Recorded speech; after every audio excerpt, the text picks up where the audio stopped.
let's pull up the Ravens draft class. This is Wow. the one. About the Ravens. This is the one for what a coincidence that you started with this class for Eric DeCosta. I said 4 years. You said, yeah, 4. I said, do you want to do 3 or 4? You said we can go back 4. I gave you the option. I didn't know that this was the 4-year class. Yeah, you're right. I didn't either. I didn't realize it. So afterwards, I was like, oh, yeah. So right out the gate, you can see we did the opposite and got double the players. Good okay. Lord. Like, they couldn't even, barely fit all the players on the graphic. Like, it's ridiculous. It's ridiculous how many people y'all draft in Baltimore. And this is EDC's masterpiece right here. Okay. Kyle Hamilton, obviously, I mean, he hit there. I'm gonna give that a solid A. All right. Even though he, you don't typically want to draft safeties that high. He's a weapon. He's an excellent player. Love everything he does. I give it an A. You agree, B? I would give it an A- just because he hasn't been the playmaker that you hoped him to be, for the last year or so. But he's still obviously a great prospect. He's been a very good player. Yep. So yeah, I mean, A- there. Next up, Tyler Linderbaum. Yeah, I give that an A as well. I give it an A. Now,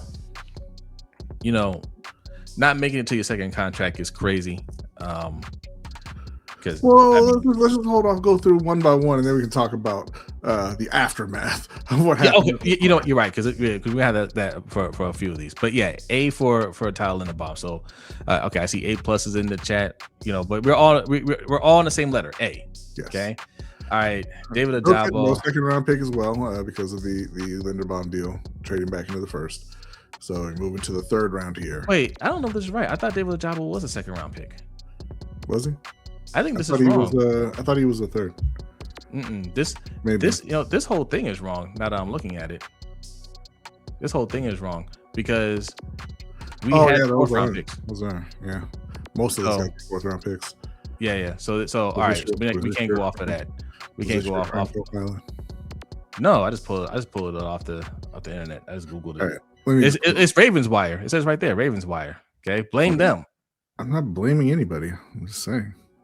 All right. I have the draft class up here now. All right. Just on draft history. So yeah, David Ojabo, second round pick. I mean, F. If there's ever been an F, right? F. And not only because he didn't do anything, it's because who we should have taken right there. Yeah, I don't love doing that, but sometimes you have to, and in this case, you have to. Well, there are I don't love doing it either. But everybody was so vocal about that, at least in our circle. We were all on the same page, like, yo, George Pickens is right there. Like, that's who we need. We need a wide receiver. Because we traded Hollywood Brown to get that first round pick, which ended up in Tyler Linderbaum. And it's like, okay, well, we need a wide receiver. And Pickens was there. And we're like, let's go edge. Let's go Ojabo. And Ojabo was supposed to be a first round talent, if y'all don't remember that. Yeah, I told y'all that was false. So F for Ojabo. Next, Travis Jones. What round was that? Third, right? And yes, and I do want to point out it wasn't even just George Pickens because there were several very good players that they passed on to take David Ojabo. But yeah, whatever. Okay, you got your F. Moving on. Third round pick, Travis Jones. I think that's an A. I give that an A. I think that's an A. Okay. All right, and then next we go into the fourth round. Next, we have like we have. Oops, I'm sorry, I looked at the wrong one there. Yes, fourth round pick. We had actually not 3. You had 1, 2, 3, 4, 5, 6 fourth round picks. Okay. 3, 4, yeah. So Daniel Faalele. This is interesting. Daniel Faalele is a D for me. As bad as he played, I will say a D because you got a starter there. You shouldn't have been a starter. Yeah, but he did give you all those snaps. So yes, it is what it is. Probably D-. I'll go D-. Jalen Armour Davis, that's an F. That's an F. That's a straight up F. Yeah. Charlie not just because he didn't do anything. Like fourth round picks, they got to contribute. They got to give you something. Yeah, they got to give you something. Charlie Kolar, That is a solid B for me. Yeah, I'm gonna go B plus. Okay. I'm gonna go B plus. Now this one's interesting. Next up is Jordan Stout, 4th round pick, the punter. The punter. Okay. So not a bad punter, right? No. You know, he's fine. But he's a punter, and it was the 4th round. So those two things are at odds there. Yeah. You know, the fact that he's a good player, I would say, you know, a B there. He's not a great punter, but the fact that you took the punter in the 4th round drags it down to a C minus. Oh, you're nicer than me. I was gonna say D plus because he is a good punter. But you don't draft. Don't draft punters. Don't draft punters. Don't draft kickers. Okay, please don't do that. You damn sure don't do that in the 4th round. Yeah. All right. I don't care if you got 10 draft picks. If you have enough draft picks in a round to draft a punter, you had too many draft picks. Way too many. All right. That's a D plus, and it's not because he's bad. He's pretty good. Can't do that in the 4th round though. Sorry. Next up, the new starting tight end for the New York Giants, Isaiah Likely. That one is going to be a B plus for me just because they kept him in the backup role the majority of his time in Baltimore. Obviously a talented player, went out and got himself a nice contract to be a starter elsewhere. But again, they kind of limited him in Baltimore, making sure that Mark could stay on the field and get his money. So B plus. I'm gonna say B plus too because he showed flashes, but like he didn't produce because he wasn't in that number 1 role here. And you know he's gonna get the opportunity with the Giants, and maybe he shows that he is that guy. Maybe he doesn't. I see a lot of. I mean, I gave it a B plus. You gave it a B plus. A lot of people give it A's. But what if he doesn't turn into anything with the Giants? Are we still looking at that and saying?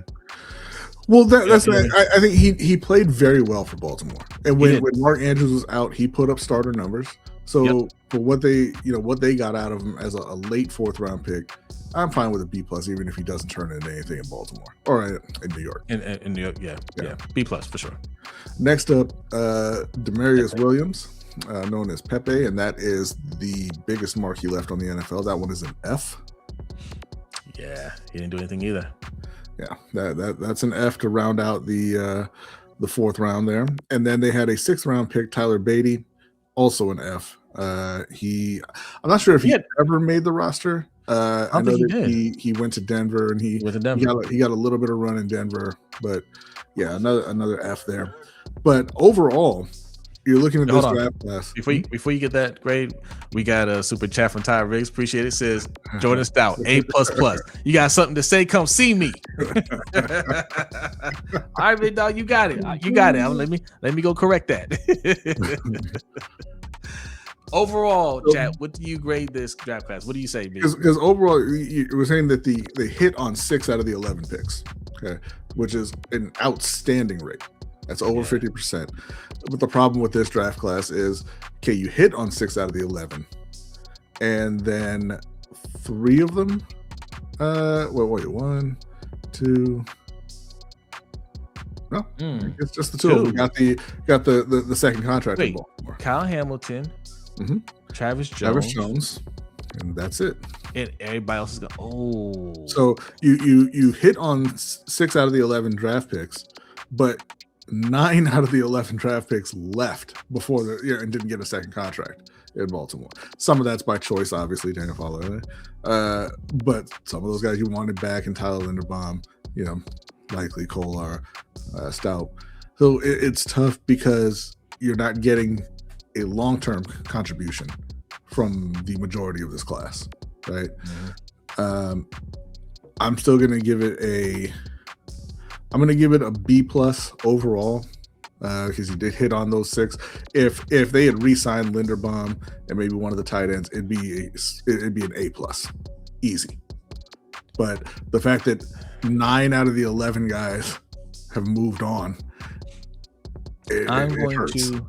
I'm going to separate the 2 things right now. I will give this draft class an A. Right, you drafted well. Mm-hmm. You got the right players. EDC gets a D for not bringing these guys back. Right, try to get Tyler Linderbaum done, failed. Right, try to bring back. you want to bring back Isaiah Likely, but you already re-signed Mark Andrews. That's why Likely didn't come back. Yeah. You failed there. Kolar left. You couldn't have wanted the punter back, because how would you lose a punter? Well, listen, if you draft him in the 4th, you better want him back. Yeah. He played well last year. You what are you doing, right? So you failed there as well. So the draft A, and I said D, but now I'm looking at this. You get an F. Like EDC gets an F. Not the draft class. EDC gets an F for not re-signing these guys. A for the draft, F for EDC, because being a general manager is more than just drafting. Yeah. Right. You got to do you got to do everything. You got to re-sign these guys as well. But I give it an A for the draft. Okay. Yeah, with that kind of context, letting go of all those busts from the Carolina class should probably bump that up a little bit as well, right? They recognize their mistakes, and then we gotta move on. But yeah, no, this one for me, B+, just because of they didn't bring back most of the guys that they hit on.